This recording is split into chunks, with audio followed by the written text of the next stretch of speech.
শুক্রবারের রংপুর যেন এক মিছিলের নগরী। মিছিলের গন্তব্য রংপুর জিলা স্কুল মাঠ, যেখানে ১৭ বছর পর বড় কলেবরে জামায়াতের জনসভার আয়োজন।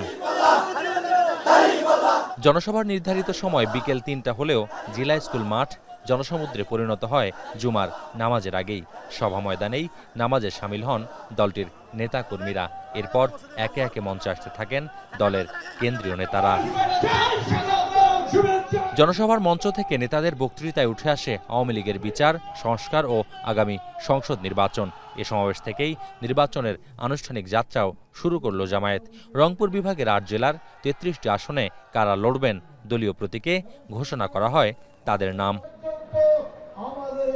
সমাবেশে বক্তব্য রাখেন জামায়াতের কেন্দ্রীয় নেতারা। দাবি তোলেন আগামী নির্বাচনের আগেই লেভেল প্লেইং ফিল্ড তৈরির। বক্তৃতার মঞ্চ থেকে আসে আওয়ামী লীগের আমলে লুটপাট, শেয়ার কেলেঙ্কারি, শাপলা চত্বর সহ সকল রাজনৈতিক হত্যার সমালোচনা।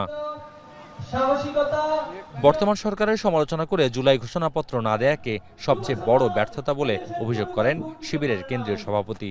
আর জামায়াতের কেন্দ্রীয় নেতাদের বক্তব্য ছিল আগামী নির্বাচনের প্রস্তুতির আভাস।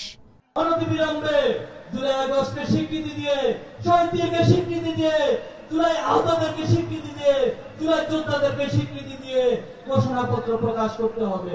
নির্বাচনের যতটুকু সময় বাকি আছে, আপনি নির্বাচনকে নিরপেক্ষ করার জন্য মৌলিক সংস্কার, অপরাধীদের বিচার, পিয়ার পদ্ধতি, স্থানীয় সরকার আগে নির্বাচন দেওয়া, লেভেল প্লেইং ফিল্ডের যত দাবি পূরণ না করে নির্বাচন দিলে এই জাতি সেই নির্বাচন নিরপেক্ষ হবে বলে বিশ্বাস করতে পারছে না।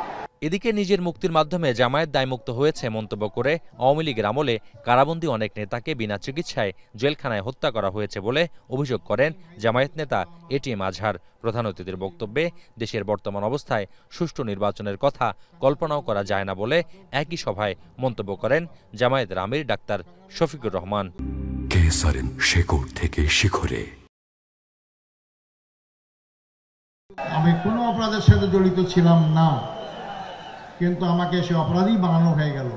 রংপুরবাসী সাক্ষী এবং যারা সাক্ষী দিয়েছেন তারাও কিন্তু পরবর্তী সময় বলেছেন যে আমাদেরকে জোর জুলুম করে আমাদেরকে মিথ্যা সাক্ষী দিতে বাধ্য করা হয়েছে। এই সমস্ত মামলার মাধ্যমে যাদেরকে হত্যা করা হয়েছে আমি তাদের বিচার আওতায় আমি দাবি জানাচ্ছি।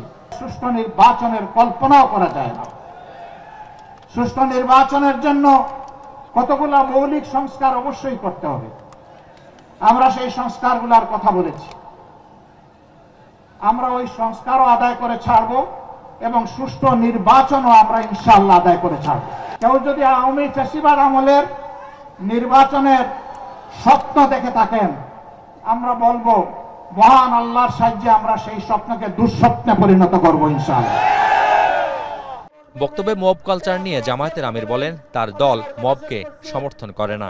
এ সময় দেশের জনগণ আরেকটা ফেসিবাদ কায়েম করতে দেবে না বলেও মন্তব্য করে ফেসিবাদকে নিশ্চিহ্ন না করা পর্যন্ত লড়াই চালিয়ে যাবার ঘোষণা দেন জামায়াত নেতারা। মোকাররম হোসাইন, এখন, রংপুর।